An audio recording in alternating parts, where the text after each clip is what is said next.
Hello दोस्तों, नमस्कार। आप सभी का बहुत-बहुत स्वागत है हमारे यूट्यूब चैनल करियर परिवार में। मैं मुकेश कुमार आप सबका बहुत-बहुत स्वागत करता हूं। तो आज हम लेकर के आ गए हैं आपका टेस्ट नंबर आपका 5।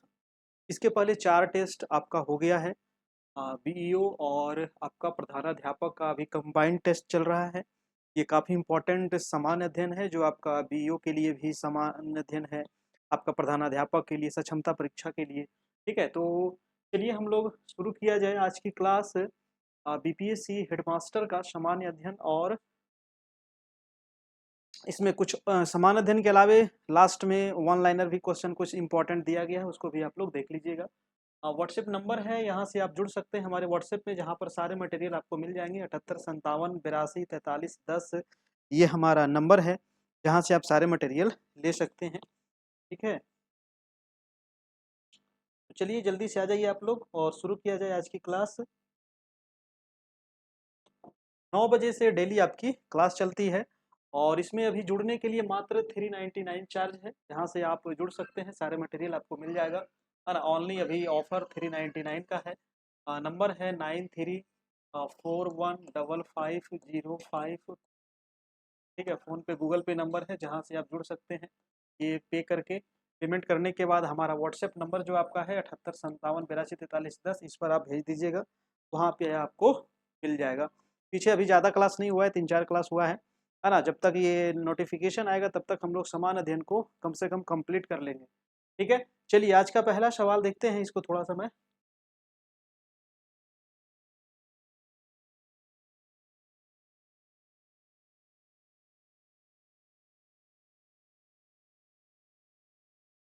दिख रहा है आप लोग को? चलिए, तो आज का पहला सवाल है कि लाल मिट्टी की प्रकृति कैसी होती है ना? मैं थोड़ा सा बड़ा कर दूँ, है ना, ताकि आप लोग को कुछ बड़ा दिख सके। दिख रहा है आप लोग को? बताइएगा।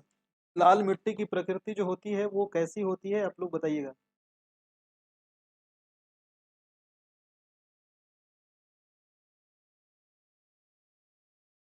लाल मिट्टी की प्रकृति कैसी होती है? क्षारीय होती है, अम्लीय होती है, या फिर आपका उदासीन होती है? क्या होती है दोस्तों?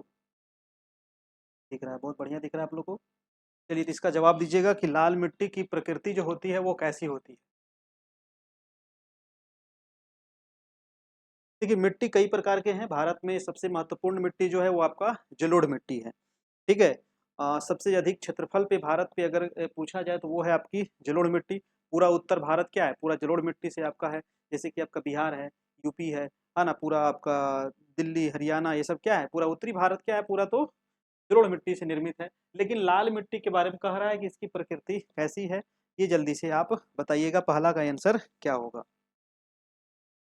देखिए, पहला का आंसर हो जाएगा अम्लीय। ठीक है, अम्लीय। अम्लीय का मतलब क्या होता है, मैंने आप लोग को बताया था कि एक अम्लीय होता है, एक क्षारीय होता है, एक उदासीन होता है ना। जब भी अम्लीय होगा क्या होगा दोस्तों, ये इसका जो पीएच वैल्यू होगा वो 7 से कम होगा, है ना। अगर क्षारीय रहता तो 7 से क्या होता, ज़्यादा होता, है ना। अगर उदासीन होता तो क्या होता, 7 होता। ठीक है, तो इसका आंसर हो जाएगा आपका ऑप्शन नंबर बी हो जाएगा। ठीक है, चलिए नेक्स्ट प्रश्न देखते हैं, दूसरा नंबर। दूसरा नंबर है कि डंकन पास निम्न में से किसके मध्य स्थित है ना। डंकन पास जो है ये किसके बीच में स्थित है? तमिलनाडु श्रीलंका के बीच में, दक्षिण अंडमान और लघु अंडमान के बीच में, छोटा अंडमान और कार निकोबार के बीच में, लक्षद्वीप और मालाबार तट के बीच में। क्या होगा, जल्दी से बताइएगा इसका आंसर। इसका आंसर क्या होगा? डंकन पास निम्न में से किसके मध्य स्थित है?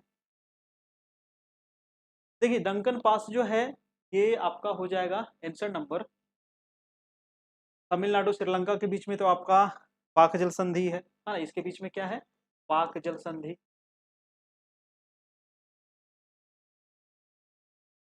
और डंकन पास जो है वो हो जाएगा दक्षिण अंडमान और लघु अंडमान के बीच में है। छोटा अंडमान और कार निकोबार के बीच में क्या है ना, छोटा अंडमान और कार निकोबार के बीच में है 10 डिग्री चैनल। बहुत इंपॉर्टेंट है 10 डिग्री चैनल। कई बार एग्जाम में पूछा जाता है कि 10 डिग्री जो चैनल है वो किन दो द्वीपों के बीच में है, तो छोटा अंडमान और कार निकोबार के बीच में है ना, याद रखिएगा। छोटा अंडमान को लिटिल अंडमान भी लिखता है ना, तो ये आपका हो जाता 10 डिग्री। 10 डिग्री बहुत बार एग्जाम में पूछा है। ये पाक जल संधि भी बहुत बार आपको पूछते रहते हैं।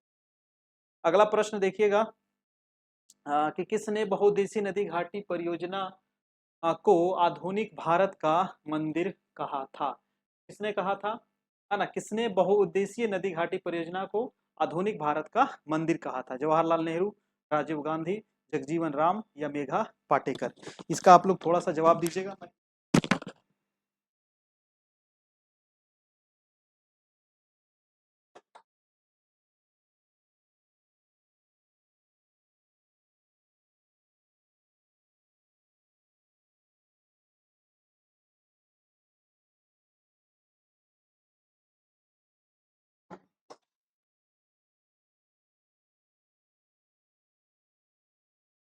इसका आंसर क्या हो जाएगा दोस्तों? आधुनिक भारत का मंदिर। तो आधुनिक भारत का मंदिर कहने वाले थे वो पंडित जवाहरलाल नेहरू। और ये सबसे पहले हुआ था दामोदर नदी पर एक बांध बनाया गया था, डीवीसी, है ना, डीवीसी बनाया गया था, दामोदर वैली कारपोरेशन। किस नदी पर? दामोदर नदी पर। ठीक है, कहाँ बनाया गया था? तो ये झारखंड में बनाया गया था, दामोदर नदी पर ही है, झारखंड में है आपका डीवीसी। और दामोदर वैली कारपोरेशन ये बना था आपका 1948 में। ठीक है, याद रखिएगा। और तो उसी समय कहा गया था क्या है, ये आधुनिक भारत का मंदिर है। किसके द्वारा? तो पंडित जवाहरलाल नेहरू के द्वारा, है ना। ये बहुउद्देशीय परियोजना है, बहुत सारी योजनाओं को लेकर के बहुत सारी उद्देश्य होता है, बहुउद्देशीय, है ना, बहुत उद्देश्य होता है इस परियोजना को बनाने के लिए, इसीलिए इसका नाम रखा गया है बहुउद्देशीय नदी घाटी परियोजना। क्योंकि इसको बनाने से यहाँ से नहर निकाला जाएगा, पर्यटक का भी वो क्षेत्र बन जाएगा आपका। ठीक है, नहरें निकाली जाएगी, मछली पालन होगा, बहुत सारा होता है आपका। ठीक है, चलिए अगला प्रश्न देख लेते हैं आपका कि किस राष्ट्रीय उद्यान को पक्षियों का स्वर्ग कहा जाता है ना। वो कौन सा राष्ट्रीय उद्यान है जिसको क्या कहते हैं? पक्षियों का स्वर्ग। ठीक है, तो Keoladeo Ghana national park, Sultanpur national park, Rohila national park या भगवान महावीर नेशनल पार्क? क्या होगा? पक्षियों का स्वर्ग किसको कहते हैं? जल्दी से आप लोग बताइएगा।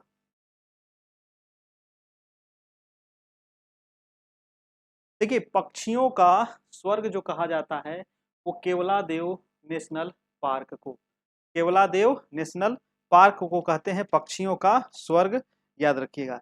इसी का एक और नाम है भरतपुर, इसी का नाम है भरतपुर पक्षी अभयारण्य, को कहते हैं भरतपुर पक्षी अभयारण्य।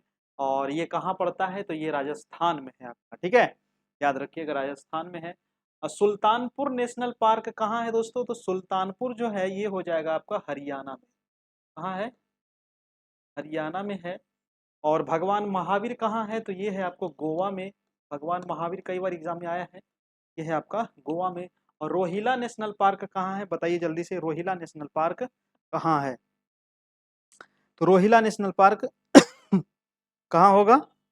ये हो जाएगा आपका हिमाचल प्रदेश में। ठीक है, हिमाचल प्रदेश में। नेक्स्ट प्रश्न है आपका 5 नंबर, त्रिशूल पर्वत शिखर, त्रिशूल पर्वत शिखर किस भारतीय राज्य में अवस्थित है ना। त्रिशूल पर्वत शिखर जो है ये किस भारतीय राज्य में अवस्थित है? बताइएगा। त्रिशूल, बहुत सारे पर्वत शिखर हैं हिमाचल प्रदेश में, सिक्किम में, उत्तराखंड में। तो त्रिशूल जो है ये कहाँ है? क्या होगा इसका आंसर?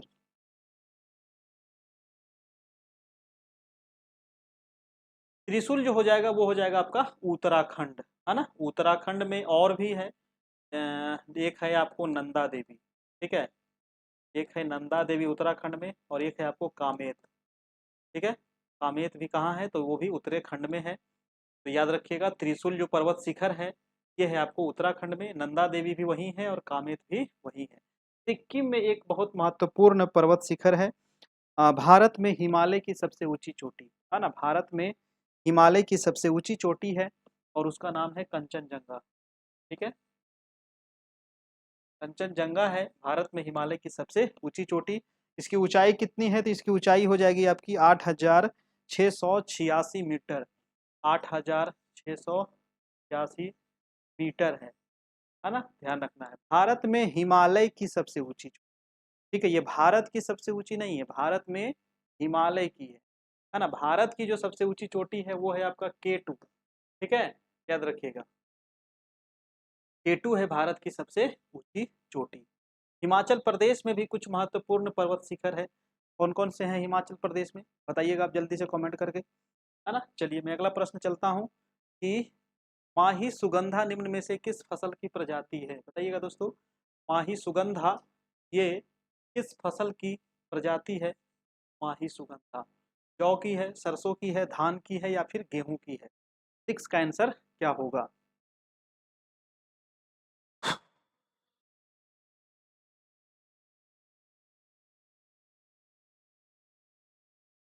माही सुगंधा जो है ये है आपकी धान की फसल। ठीक है, ये किस फसल की प्रजाति है तो धान। धान कैसा फसल है दोस्तों, तो ये धान हो जाएगा आपका कैसा, खरीफ, है ना। धान कैसा फसल है, ये है खरीफ, यानी कि बरसात के समय में जो भी फसलें लगती है जून जुलाई में इसको बोया जाता है और सितंबर अक्टूबर में इसको काट लिया जाता है। तो ये है आपके खरीफ फसल। गेहूं जो है ये है आपका रबी फसल, ये आपको नवंबर दिसंबर में बोया जाता है और मार्च अप्रैल में ये कट जाता है। अभी आपके आसपास गेहूं लगभग अब धीरे धीरे तैयार हो गया है, गेहूं अब कटना शुरू हो जाएगा। सरसों भी आपका इसी में आ जाएगा, जौ भी आपका उसी में आ जाएगा, रबी फसल में ही आ जाएगा। ठीक है, अगला प्रश्न है आपका 7 नंबर। 7 नंबर है कि बाजार का नियम निम्न में से किसने प्रस्तुत किया था। बाजार का नियम, बताइए बाजार का नियम किसने प्रस्तुत किया था। डी रिकार्डो, जेबी से, डेम स्मिथ या माल्थस। तो बाजार का नियम देने वाले कौन थे, बाजार का नियम देने वाले कौन थे।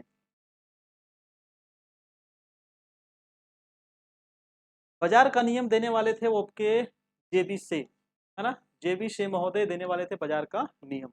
एडम स्मिथ को क्या कहते हैं, है ना, आधुनिक अर्थशास्त्र का पिता कहा जाता है। ठीक है, आधुनिक अर्थशास्त्र का पिता कहते हैं एडम स्मिथ को, याद रखिएगा, ये भी एग्जाम में पूछा जाता है।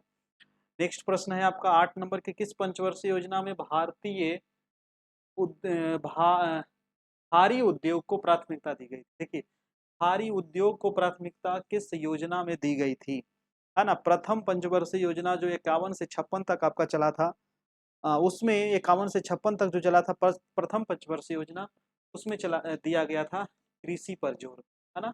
प्रथम कृषि पर जोर दिया गया था। दूसरा जो था वो भारी उद्योग पर जोर दिया गया था, है ना, भारी उद्योग पर जोर दिया गया था दूसरा में। और जो तीसरा था वो कृषि और उद्योग दोनों पर जोर दिया गया था। ठीक है, याद रखना है। तो भारी उद्योग हमारा हो जाएगा आंसर नंबर बी हो जाएगा। ठीक है, चलिए ये भी याद, कभी कोई पूछता है कि पहली योजना कब से कब तक, 51 से 56, दूसरा हुआ था 56 से 61, तीसरा हुआ था 61 से 66 और चौथा जो हुआ था वो आपका 69 से 74 चला था आपका। ठीक है, अगला प्रश्न है आपका 9 नंबर। 9 नंबर है कि सर्वप्रथम किस देश में मूल्यवर्धित कर को लागू किया गया। मूल्यवर्धित कर यानी कि वैट, वैट सबसे पहले कहाँ लागू हुआ था। वैट का मतलब वैल्यू एडेड टैक्स होता है ना, वैट का मतलब। तो वैट जो है सबसे पहले कहाँ लगा था, भारत में, रूस में, स्पेन में या फ्रांस में, बताइएगा। तो वैट सबसे पहले कहाँ लागू हुआ था, तो इसका आंसर क्या हो जाएगा, फ्रांस में। ठीक है, वैट फ्रांस में सबसे पहले लागू हुआ था, ऑप्शन नंबर हो जाएगा आपका डी नंबर। वैट जो लगा था फ्रांस में, ये लगा था आपका 1954 में। ठीक है, 1954 में लगा था और भारत में इसकी शुरुआत कब हुई थी, 1905 में। नेक्स्ट प्रश्न है आपका 10 नंबर कि एकमात्र सेंचुरी, तो सेंचुरी कौन सी है जहां कश्मीरी महामृग पाए जाते हैं।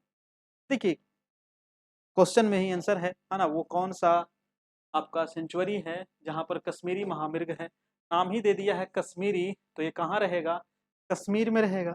और कश्मीर में कौन सा यहाँ पर है दोस्तों सेंचुरी, तो वो हो जाएगा दच्ची ग्राम। दच्ची ग्राम कहाँ है, ये जम्मू एंड कश्मीर में है। जम्मू और कश्मीर की जो राजधानी है वो है श्रीनगर और यहीं पर है आपका ये, याद रखिएगा, दच्ची ग्राम। इसका आंसर हो जाएगा ए नंबर। काजीरंगा, काजीरंगा जो है ये कहाँ है ना, काजीरंगा असम में है और एक सिंग वाला गैंडा के लिए काफ़ी प्रसिद्ध है ये काजीरंगा। ठीक है, गिर कहाँ है, तो गिर है आपको गुजरात में। ठीक है, याद रखिएगा, गिर है आपका गुजरात में। और हेमिस नेशनल पार्क बहुत इंपॉर्टेंट है, कई बार पूछा गया है। हेमिस नेशनल पार्क ये है आपको लद्दाख में, कहाँ है हेमिस, ये है लद्दाख में। अगला प्रश्न है आपका प्रश्न नंबर, और ये नंबर आपको दिया गया है व्हाट्सएप का, जहां आप व्हाट्सएप में जुड़ सकते हैं 78 57 82 43 10। ठीक है, यहीं पर आपको सारे मटेरियल प्रोवाइड हो रहा है और आगे भी यहीं पर प्रोवाइड कराया जाएगा। अगला है कि जीवमंडल सुरक्षित क्षेत्र का उद्देश्य क्या है, बताइए। तो जीवमंडल सुरक्षित जो क्षेत्र है, आखिर इसका उद्देश्य क्या है, क्यों इसको बनाया गया है जीवमंडल सुरक्षित क्षेत्र, नाम ही है सुरक्षित, है ना। तो वहां पर सभी जीव जंतु को क्या किया जाता है, सुरक्षित किया जाता है ना। यानी कि कृषि उत्पादों पर प्रयोग और विकास किया जाता है, वन्य उत्पादों पर प्रयोग और विकास, वन्य भूमि के वनस्पति एवं प्राणी का परीक्षण, या फिर उपयुक्त सभी। तो इस प्रकार का आंसर जो होता है वो उपयुक्त क्या हो जाएगा, सभी हो जाएगा, है ना। उद्देश्य इसका चारों है। नेक्स्ट प्रश्न है कि बायोडाइवर्सिटी, बायोडाइवर्सिटी शब्द का प्रयोग सर्वप्रथम किसने किया था, बताइए।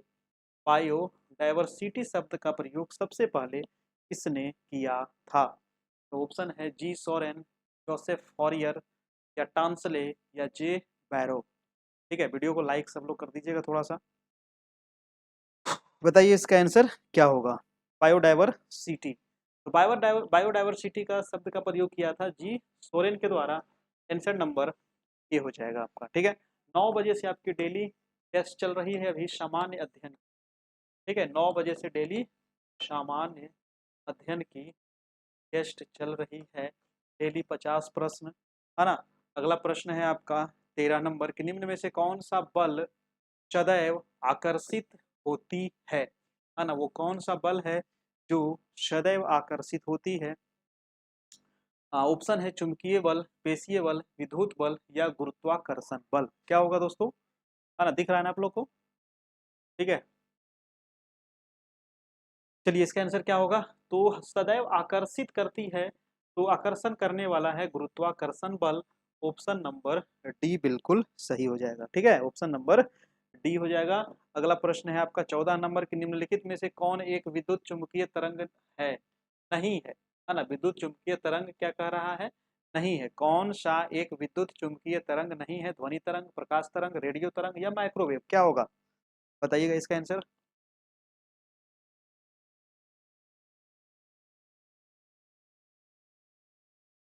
कौन एक विद्युत चुंबकीय तरंग नहीं है, क्या होगा।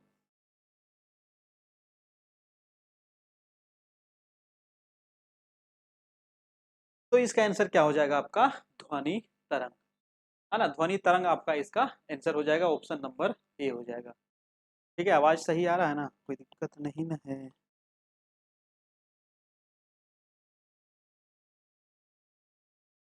ध्वनि तरंगे कैसी तरंगे हैं, तो ये अनुदैर्ध्य तरंगे हैं, और प्रकाश तरंगे कैसी है, तो अनुप्रस्थ तरंगे हैं। ये भी आपको ध्यान रखना है। इसका आंसर हो जाएगा ए नंबर। हो गया। अगला प्रश्न है कि शुष्क सेल का धनोद किसका बना होता है। देखिए शुष्क क्षेत्र लिख दिया, शुष्क सेल यहाँ पर रखिएगा, है ना। शुष्क सेल का धनोद जो होता है, ये नोड, वो किसका बना होता है, तांबा का, कार्बन का, जस्ता का, या लेड प्रोक्साइड का। इसका आंसर क्या होगा। शुष्क सेल का जो धनोद होता है वो कार्बन का बना होता है। ठीक है, ऑप्शन नंबर आपका ये हो जाएगा, है ना। शुष्क सेल का धनोद किस चीज का होता है, तो कार्बन का होता है। बहुत बढ़िया प्रश्न है। अगला है, जो लोग सक्षमता की एग्जाम देने वाले हैं वो भी इससे समान अध्ययन को देख सकते हैं। नेक्स्ट है कि हर्षचरित में यमचेटी का उल्लेख मिलता है, यमचेटी होते थे। हर्षचरित में यमचेटी का उल्लेख मिलता है, यमचेटी कौन होते थे। गुप्तचर थे, पुलिस थे, या रात्रि में पहरा देने वाली स्त्री थी, या रात्रि में पहरा देने वाले पुरुष थे। क्या होगा दोस्तों, हर्षचरित, है ना। हर्षचरित किसके द्वारा लिखी गई है, तो हर्षचरित किसके द्वारा है, बताइए जल्दी से।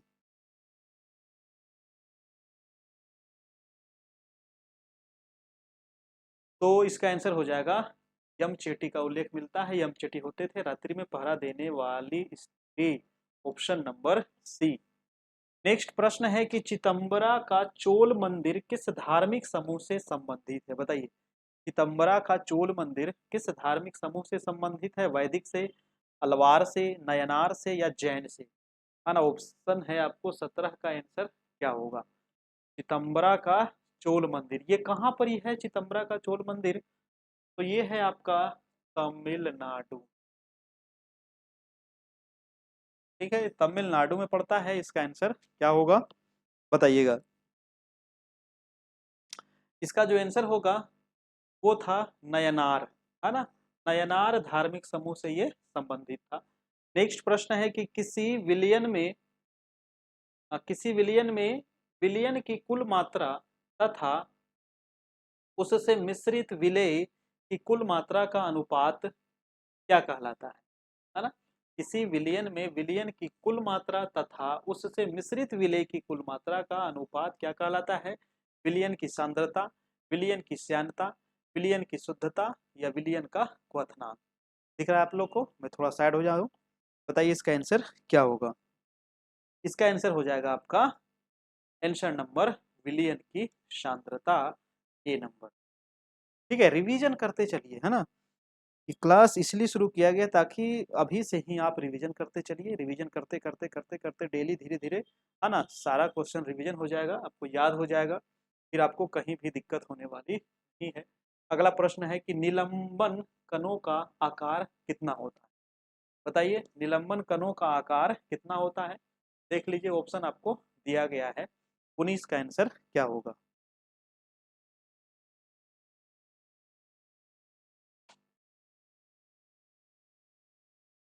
निलंबन कणों का जो आकार होता है वो होता है 10⁻⁵ से 10⁻⁷ सेंटीमीटर के बीच में होता है।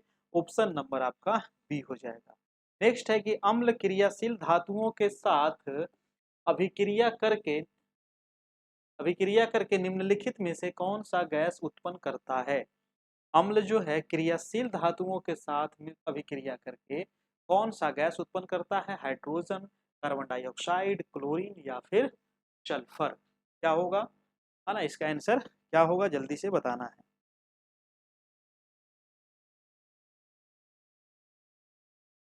तो अम्ल अभिक्रियाशील धातुओं के साथ अभिक्रिया करके हाइड्रोजन गैस उत्पन्न करेगा, है ना। कौन सा गैस? हाइड्रोजन गैस उत्पन्न करेगा। ऑप्शन हो जाएगा ए नंबर। नेक्स्ट प्रश्न है आपका, निम्नलिखित में कौन सुमेलित नहीं है?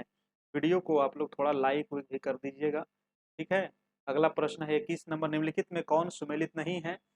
देखिएगा, नाभिकीय मॉडल अर्नेस्ट रदरफोर्ड, ग्रहीय model Niels Bohr, quantum model Erwin Schrodinger या फिर सभी सुमेलित है। कौन सुमेलित नहीं है बताइए, कौन इसमें सुमेलित नहीं है? नाभिकीय मॉडल ये बिल्कुल ठीक है, अर्नेस्ट रदरफोर्ड के द्वारा दिया गया था। ग्रहीय मॉडल निल्स बोर के द्वारा दिया गया था, ये भी सही है। और क्वांटम मॉडल जो है इरविन श्रोडिंगर के द्वारा दिया गया था, यानी कि इसका जो आंसर हो जाएगा उपयुक्त क्या है? सभी सही है। Option number D. नेक्स्ट सवाल है आपका प्रश्न नंबर 22 नंबर। 22 है कि क्लोरीन अणुओं के बीच कैसा सहसंयोजक बंधन होता है?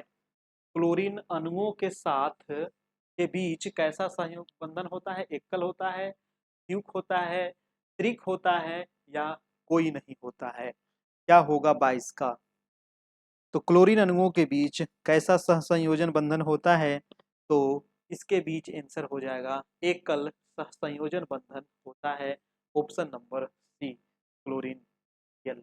अगला प्रश्न है कि आवर्त सारणी के किस वर्ग के तत्वों को सामूहिक रूप से क्षारीय मृदा धातुएं कहा जाता है? बताइए दोस्तों, आवर्त सारणी के किस वर्ग के तत्वों को सामूहिक रूप से क्षारीय मृदा धातु कहा जाता है? वर्ग 1, 2, 3 या फिर 4? क्या होगा, है ना। तो वो कौन सा है, कौन सा वर्ग है? तो वर्ग हो जाएगा आपका वर्ग नंबर 2। ठीक है, वर्ग नंबर 2 हो जाएगा। ठीक है, वर्ग नंबर 2 में कौन कौन से आते हैं? तो वर्ग नंबर 2 में आते हैं बेरिलियम, मैग्नीशियम, कैल्शियम और स्ट्रांसियम, बेरियम और इट्रियम। तो इसका आंसर हो जाएगा आपका। नेक्स्ट प्रश्न है आपका 24 नंबर की लूनार कास्टिक निम्न से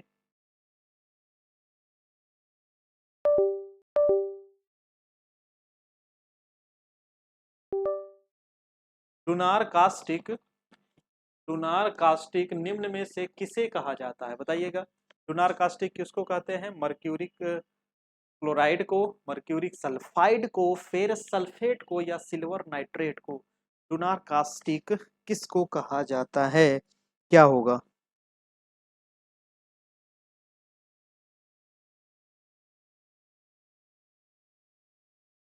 तो लुनार कास्टिक कहा जाता है सिल्वर नाइट्रेट को। आपका ऑप्शन हो जाएगा, आपका ऑप्शन नंबर डी। ठीक है, सिल्वर नाइट्रेट को। नेक्स्ट प्रश्न है आपका प्रश्न नंबर 25 नंबर के, निम्नलिखित में से किसका हृदय चार कक्षीय होता है? चार कक्षीय हृदय किसका होता है? तो पक्षी का, मानव का, या मगरमच्छ का, या इनमें से सभी का? चार कक्षीय हृदय किसका होता है दोस्तों, बताइएगा। तो चार कक्षीय हृदय किसका होता है? आंसर हो जाएगा इनमें से सभी, है ना। मानव का भी जो हृदय होता है वो चार कक्षीय होता है, पक्षी है, मगरमच्छ है, इन सभी हो जाए। नेक्स्ट है आपका 26 नंबर, निम्नलिखित में से कौन सुमेलित नहीं है? कौन सा यहाँ पर सुमेलित नहीं है? तो अमाशय अम्ल का निर्मोचन, बड़ी आंत जल का अवशोषण, छोटी आंत पचे हुए भोजन का रुधिर वाहिकाओं में अवशोषण, या यकृत शरीर की सबसे बड़ी मिश्रित ग्रंथि? ठीक है, कौन सा सुमेलित नहीं है? तो अमाशय अम्ल का निर्मोचन, ये ठीक है। अगला है बड़ी आंत, तो ये जल का अवशोषण, ये भी ठीक है।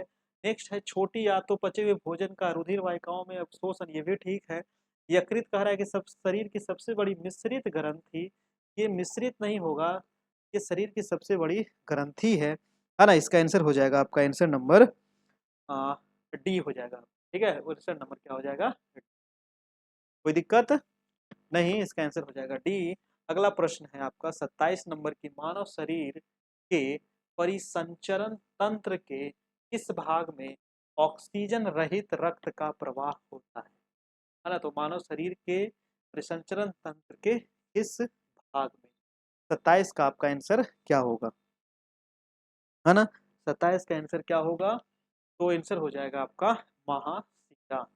ठीक है, ऑप्शन नंबर आपका सी हो जाएगा, महा। नेक्स्ट देखते हैं आपका कि वाष्पोत्सर्जन के लिए पौधों की निम्नलिखित रचनाओं में कौन जिम्मेदार है, बताइएगा। वाष्पोत्सर्जन के लिए पौधे के निम्नलिखित रचनाओं में कौन जिम्मेदार है? जाइलम है, मूल है, छाल है, या फ्लोमेटा है? 28 का क्या होगा दोस्तों? 28 का आंसर हो जाएगा आपका स्लोमेटा। ठीक है, ऑप्शन नंबर डी।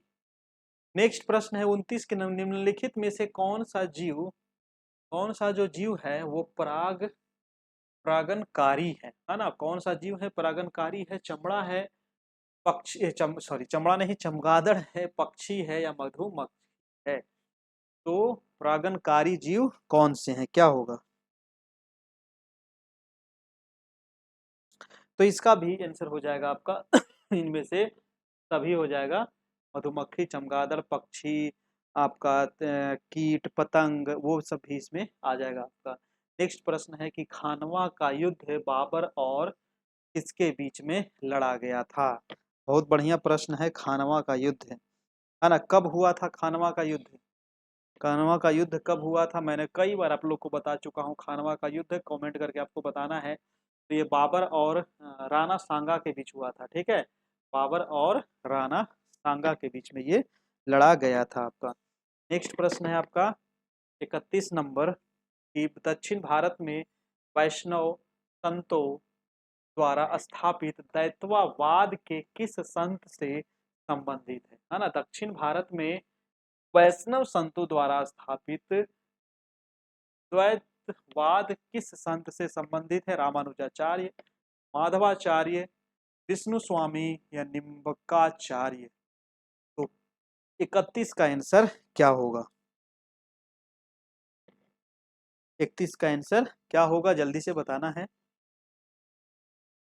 रामानुजाचार्य, इसका आंसर हो जाएगा Nimbakacharya, option number D. Next है आपका कि सल्तनत काल में कृषि विभाग से संबंधित था। कृषि विभाग से संबंधित कौन सा था? दीवाने अर्ज, दीवाने कोही, दीवाने खैरात या दीवाने बंदगान, है ना। तो कृषि विभाग से कौन था भाई, ये बताइएगा आप लोग, है ना। कृषि विभाग से कौन था? कृषि विभाग से था आपका दीवान ए कोही। ठीक है, दीवान ए कोही जो था ये कृषि विभाग से था। और एक है दीवान ए अर्ज। दीवान ए अर्ज जो था वो था सैन्य विभाग, है ना। ये था आपका सैन्य विभाग, दीवान ए अर्ज। और दीवान ए खैरात जो था वो था आपका दान विभाग, है ना। ये दान विभाग था। और दीवान ए बंदगान जो था ये था आपका गुलामों का विभाग। तो गुलामों का विभाग को क्या कहते थे? दीवान ए बंदगान। और कृषि विभाग को कहा जाता था दीवान ए कोही। दीवान ए अर्ज कहा जाता था सैन्य विभाग को। दीवान ए खैरात कहा जाता था दान विभाग को। अगला प्रश्न है कि द्वितीय जैन संगीति कहाँ हुई? थोड़ा सा ऊपर कर दूं, द्वितीय जैन संगीति कहाँ हुई थी? वल्लभी में हुई थी, पाटलिपुत्र में हुई थी, वैशाली में, या फिर राजगीर में हुई? तो द्वितीय बौद्ध संगीति कहाँ हुई थी? आंसर क्या होगा 33 का? द्वितीय बौद्ध संगीति हुई थी आपको वल्लभी में। ठीक है। और कहता आपसे कि प्रथम जैन संगीति कहाँ हुई थी? तो प्रथम था आपका पाटलिपुत्र में, है ना। प्रथम पाटलिपुत्र में। ठीक है, चलिए। और प्रथम जो हुआ था इसके अध्यक्ष कौन थे? तो स्थूल भद्र। प्रथम वाला बहुत इंपॉर्टेंट है, लिख लीजिए, स्थूल भद्र। स्थूल भद्र जो थे, प्रथम जो हुआ था जैन संगीति, है ना, इसकी अध्यक्षता किए थे स्थूल भद्र। अगला प्रश्न है आपका 34 नंबर की, प्रसिद्ध अरबी लेखक अलबरूनी किसके साथ भारत आया था? बताइए, अलबरूनी जो आया था भारत, वो किसके साथ आया था? और ये अरबी लेखक था आपका। ठीक है, तो ये आया था आपका मोहम्मद गजनवी के साथ। किसके साथ आया था? मोहम्मद गजनवी के साथ आया था। ऑप्शन नंबर आपका सी हो जाएगा। नेक्स्ट प्रश्न है कि सामवेद का ब्राह्मण ग्रंथ निम्न में से कौन सा है? बताइए, सामवेद का ब्राह्मण ग्रंथ जो है वो कौन सा है? पंचवीस है, गोपथ है, ऐतरेय है, या कौशितकी है? 35 का क्या होगा? तो आंसर हो जाएगा पंचवीस, है ना। पंचवीस सामवेद के बारे में कल आपको बताया गया था। ठीक है, सभी वेदों के बारे में भी थोड़ा बहुत कल बताया गया था, उसको देख लेना। वेद से आपको एक आध प्रश्न पूछ लेता, चारों वेद के बारे में। गांव में आयोजित भारतीय राष्ट्रीय कांग्रेस के प्रथम अधिवेशन की अध्यक्षता किसने की?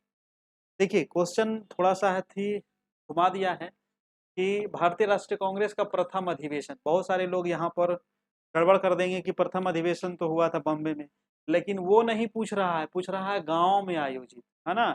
ये हुआ था गांव में, तो गांव में प्रथम बार कब हुआ था? प्रथम तो हुआ था मुंबई, तो मुंबई गांव है, वो तो शहर है कि नहीं? तो इसका आंसर क्या हो जाएगा? 36 का आंसर हो जाएगा आपका जवाहरलाल नेहरू, है ना। जवाहरलाल नेहरू के द्वारा ये किया गया था। और ये हुआ था फैजपुर में। कहाँ हुआ था? फैजपुर में हुआ था। और ये हुआ कब था? तो ये हुआ था आपका 1936 में, है ना। और ये कैवां अधिवेशन था? तो ये था आपको 50वां अधिवेशन। ठीक है, याद रखिएगा, फैजपुर में हुआ था आपका ये। जवाहरलाल नेहरू इसकी अध्यक्षता किए थे, ध्यान रखिएगा। चलिए, अगला प्रश्न है आपका प्रश्न नंबर 33 नंबर।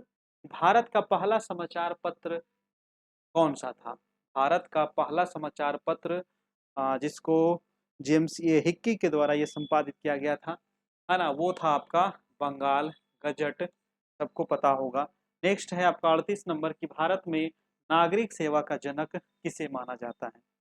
नागरिक सेवा का जनक किसे कहते हैं? लॉर्ड रिपन, लॉर्ड कर्जन, या फिर लॉर्ड कार्नवालिस, या लॉर्ड वेलेजली? तो नागरिक सेवा का जनक कहते हैं लॉर्ड कार्नवालिस को। लॉर्ड रिपन के समय ही दोस्तों आपका नियमित जनगणना शुरुआत हुआ था 1881 ईस्वी में, ध्यान रखना है।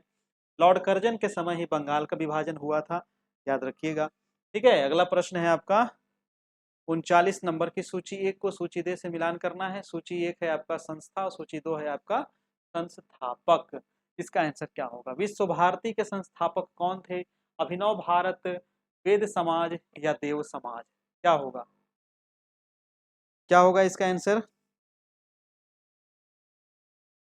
देखिए, विश्व भारती का हो जाएगा रविंद्रनाथ ठाकुर। अभिनव भारत बीडी सावरकर, कई बार एग्जाम में आया है।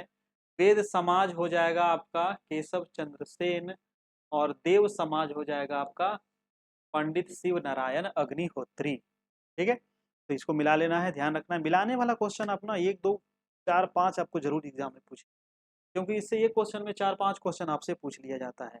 अगला प्रश्न है, निम्नलिखित में से कौन सुमेलित नहीं? क्या होगा इसमें से? कौन सुमेलित नहीं है? एक है संवैधानिक प्रावधान, एक है स्रोत। इस प्रकार का प्रश्न भी आता है कि कौन सा चीज कहाँ से लिया गया है ना, हमारे संविधान में। ठीक है, जैसे कि शासन की संसदीय प्रणाली। संसदीय प्रणाली तो मैं इधर डेली बता दे रहा हूँ कि संसदीय प्रणाली आपको ब्रिटेन से लिया गया है ना, तो ये तो बिल्कुल सही हो जाएगा। नहीं पूछ रहा था ना, नीति निदेशक तत्व कल भी बताए थे, आयरलैंड से लिया गया, ये भी ठीक है। समवर्ती सूची ऑस्ट्रेलिया से लिया गया है। मौलिक कर्तव्य अमेरिका से नहीं तो कहाँ से? रूस से लिया गया। ठीक है, याद रखिएगा। अब वर्तमान में मौलिक कर्तव्य कितने हैं? तो वर्तमान में 11 मौलिक कर्तव्य हैं। मूल संविधान में कितने मौलिक कर्तव्य थे?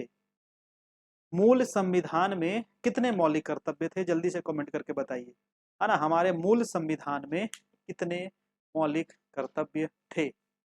अगला प्रश्न देखते हैं।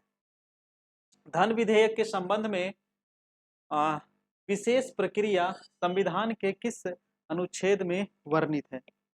बताइएगा इसका आंसर क्या होगा? धन विधेयक के संबंध विशेष प्रक्रिया। देखिए, क्वेश्चन थोड़ा सा घुमा दिया है ना। एक तो पूछेगा कि धन विधेयक कितने में है, तो धन विधेयक जब भी पूछे तो अनुच्छेद 110 में होगा। लेकिन यहाँ पर क्या कह रहा है कि धन विधेयक की विशेष प्रक्रिया, तो विशेष प्रक्रिया कहे तो 109 होगा। ठीक है, ऑप्शन नंबर ए हो जाएगा, ध्यान रखिएगा। और अनुच्छेद 112 में क्या है? अनुच्छेद 112 में क्या है बताइएगा?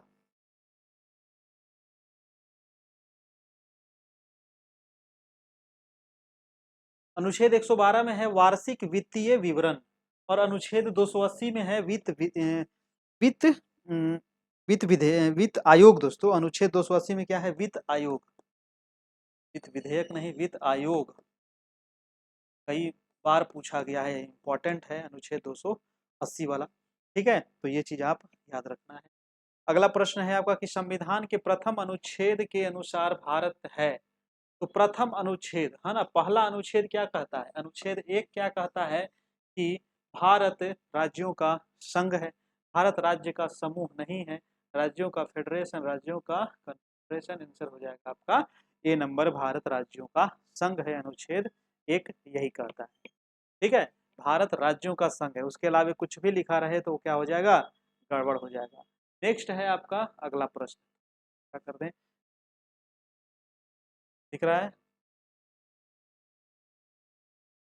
धर्म आदि के आधार पर, प्रश्न देखिएगा, धर्म आदि के आधार पर, है ना, धर्म आदि के आधार पर विभेद या प्रतिषेध एक मूल अधिकार है, निम्न में से किसके अधीन वर्गीकृत किया गया है? धर्म की स्वतंत्रता का अधिकार, शोषण के विरुद्ध अधिकार, समता का अधिकार या स्वतंत्रता का अधिकार? तो इसका आंसर क्या होगा? देखिए, धर्म आदि के आधार पर विभेद और प्रतिषेध जो किया गया है दोस्तों, वो है समता के अधिकार। समता का अधिकार जो आता है वो अनुच्छेद 14 से लेकर के 18 के बीच में।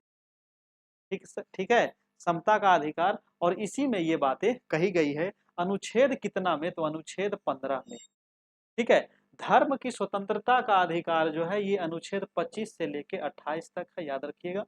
और शोषण के विरुद्ध अधिकार अनुच्छेद 23 और अनुच्छेद 24 में वर्णन किया गया है, शोषण के विरुद्ध अधिकार। और स्वतंत्रता का अधिकार जो है ये है 19 से लेकर के 22 तक, है ना, 19 से 22 तक ये आपका वर्णन किया। ठीक है, चलिए अगला प्रश्न है आपका 44 नंबर। निम्नलिखित में से कौन सा कथन असत्य है, यानी कि गलत है? वो कौन सा कथन है जो क्या है? असत्य है। तो राष्ट्रपति पद के लिए प्रत्याशी की आयु कम से कम 35 वर्ष होनी चाहिए। बिल्कुल सही है। राष्ट्रपति के लिए कितना उम्र होना चाहिए? तो 35 साल होना चाहिए। ठीक है। राज्यपाल के लिए कितना होना चाहिए? तो 35 होना चाहिए। मुख्यमंत्री के लिए कितना होना चाहिए? तो 25 होना चाहिए। ठीक है, याद रखिएगा। विधानसभा से है तो 25 और विधान परिषद से है तो 30 है ना। उसी प्रकार से केंद्र में है, जैसे प्रधानमंत्री आपका लोकसभा से है तो आपका 25 होना चाहिए, अगर वो राज्यसभा से है तो 30 होना चाहिए। ठीक है, तो ये तो आपका सही है। अगला है उपराष्ट्रपति राज्यसभा का सभापति होता है, ये भी सही है। उपराष्ट्रपति का चुनाव भारत का राष्ट्रपति करते हैं, 100% गलत है। भारत के चौथे राष्ट्रपति वीवी गिरी थे, ये भी आपका सही है। 3 नंबर आपका बिल्कुल यहाँ पर आंसर हो जाएगा, क्योंकि गलत पूछ रहा था। उपराष्ट्रपति का चुनाव जो होता है वो राष्ट्रपति जी नहीं करते हैं, है ना। इसमें मनोनीत जो सदस्य होते हैं और जो निर्वाचित सदस्य होते हैं, दोनों मिलकर के चुनते हैं आपको। ठीक है, तो आंसर हो जाएगा सी नंबर। अगला प्रश्न है आपका 45 नंबर। 45 कह रहा है कि निम्नलिखित में से कौन सी समिति पंचायती राज संस्था से संबंधित नहीं है? पंचायती राज संस्था, ऑप्शन है GV.K. राव समिति, PVN राव समिति, LM सिंघवी समिति या अशोक मेहता समिति। वो कौन सा समिति है दोस्तों जो पंचायती राज से संबंधित नहीं? हाँ ना, तो इसका आंसर क्या होगा?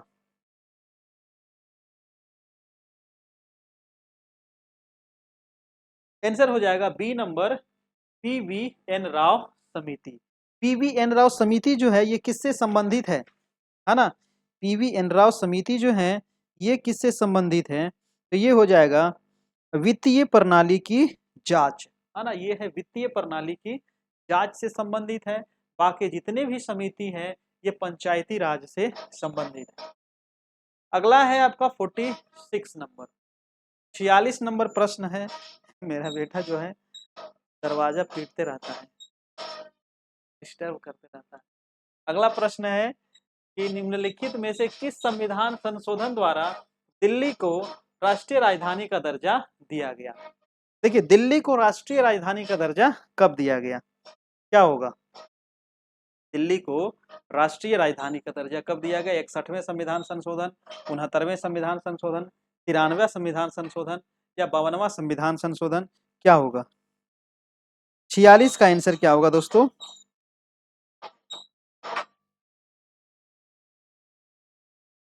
46 का आंसर हो जाएगा 69वां संविधान संशोधन, है ना। 69वां संविधान संशोधन के तहत दिल्ली को राष्ट्रीय राजधानी का दर्जा दिया गया और ये हुआ था आपका 1992 में। ठीक है, 1992 में हुआ था। 61वां संविधान संशोधन बहुत इंपॉर्टेंट है। 61वें में ही क्या हुआ था कि जो वोट देने की जो उम्र थी वो 21 से घटा करके 18 कर दिया गया था। ये आपको याद रखना है, 61वां संविधान संशोधन। और ये कब हुआ था 61वां संविधान संशोधन? तो मतदान की आयु घटा दिया गया था, है ना, याद रखिएगा। 93वां संविधान संशोधन भी इंपॉर्टेंट है। 93वां में क्या है? तो आरक्षण, है ना। 93वां जो संबंधित है वो आपका आरक्षण से संबंधित है।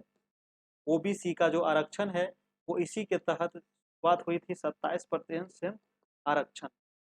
52वां संविधान संशोधन है आपका दल बदल। ठीक है, दल बदल से संबंधित है 52वां संविधान संशोधन, 1985 में आपका हुआ था।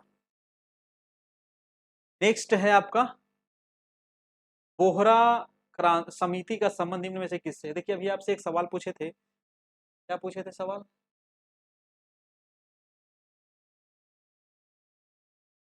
चलिए याद अगर बताएंगे फिर, है ना। बोहरा समिति का संबंध किससे है? बोहरा समिति का संबंध, हाँ अभी आपसे पूछे थे कि जो हमारा मूल संविधान था उसमें कितना मौलिक कर्तव्य था। तो मूल संविधान में मौलिक कर्तव्य की संख्या 2। ठीक है, 0। तो बोहरा समिति का संबंध निम्न में से किससे है? पुलिस सुधार, वित्तीय सुधार, राज्यपालों की नियुक्ति या राजनेताओं तथा अपराधियों का चाट गांठ। 47 का क्या होगा? तो 47 का आंसर हो जाएगा डी नंबर। ठीक है, अगला प्रश्न है आपका कि एक ही राज्य में बहने वाली भारत की सबसे लंबी नदी कौन है ना। एक ही राज्य में बहने वाली भारत की सबसे लंबी नदी। गंगा तो एक राज्य में नहीं बहती है, तो ये नहीं होगा। यमुना भी एक राज्य में नहीं बहती है ना। गोमती, लूनी, तो आंसर हो जाएगा लूनी नदी। ठीक है, लूनी नदी, है ना, ये राजस्थान में बहती है। और राजस्थान विश्व का फुटबॉल के प्रथम विजेता देश। तो फुटबॉल का प्रथम विजेता देश कौन था? आपको पता है कि उरुग्वे था, है ना। उरुग्वे 1930 ईस्वी में ये जीता था आपका फुटबॉल। और अगला प्रश्न है आज का लास्ट प्रश्न कि निम्नलिखित में से कौन सा ग्रंथ यवनों का भारत पर आक्रमण के विषय में बताता है ना। वो कौन सा ग्रंथ है जो यवन के भारत पर आक्रमण के बारे में बताता है? तो आपका आंसर हो जाएगा गौरगी संहिता, है ना। ऑप्शन नंबर सी हो जाएगा। ठीक है, गौरगी संहिता हो जाएगा। तो ये 50 प्रश्न आपका कंप्लीट हो गया है। ऐसा लगा आप लोग को बताइएगा।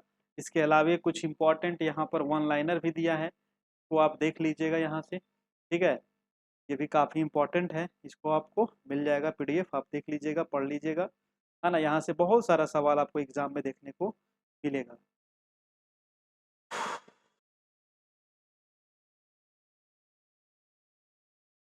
और तो आप लोग दोस्तों जितना जल्दी हो सके क्लास में जुड़ जाइए, और नोट्स आपको यहाँ पर मिलते रहेगा धीरे धीरे करके। और अभी आप तैयारी स्टार्टिंग हुआ है ना। फिर आपको पूरे जोश खोश जोश के साथ आपकी तैयारी होगी सभी चीज़ों की, जब इसका नोटिफिकेशन आपको आ जाएगा। डेली क्लास होती है रात में 9 बजे से, ध्यान रखना है। मात्र अभी 399 इसमें चार्ज है। क्लास का जो होता है उसका पीडीएफ आपको मिल जाएगा। उसके अलावा एनसीईआरटी नोट्स भी आप लोग को प्रोवाइड कराया जाएगा अलग से। वन लाइनर हो गया, आपका क्यूज वगैरह हो गया। ठीक है, तो ये नंबर है आपका 9341550523। इस पर आपको फ़ोन पे गूगल पे के माध्यम से आप जुड़ सकते हैं। तो अभी ये चार्ज बहुत कम है, जब नोटिफिकेशन आ जाएगा तो आपका इसका फिर डबल हो जाएगा आपका। ठीक है, तो जितना जल्दी हो सके आप जुड़ जाइए। जो लोग भी पेमेंट किए हैं तो वो इस नंबर पे जरूर से जरूर आप भेज दीजिएगा, 785782 82 10 पर। ठीक है, ये नंबर भी आपका फ़ोन पे गूगल पे भी है ना, ये भी नंबर है। तो जिस पे आपको अच्छा लगे आप उस पर करके हमें भेज सकते हैं। ठीक है, दोनों हमारा नंबर है। Thank you. तो आज इतना ही रहने देते हैं, फिर मिलते हैं कल, है ना। कल संडे है, कल भी आएंगे लाइव, आप सबसे बातचीत करेंगे। ठीक है, कि आगे की तैयारी कैसे की जाए। Thank you.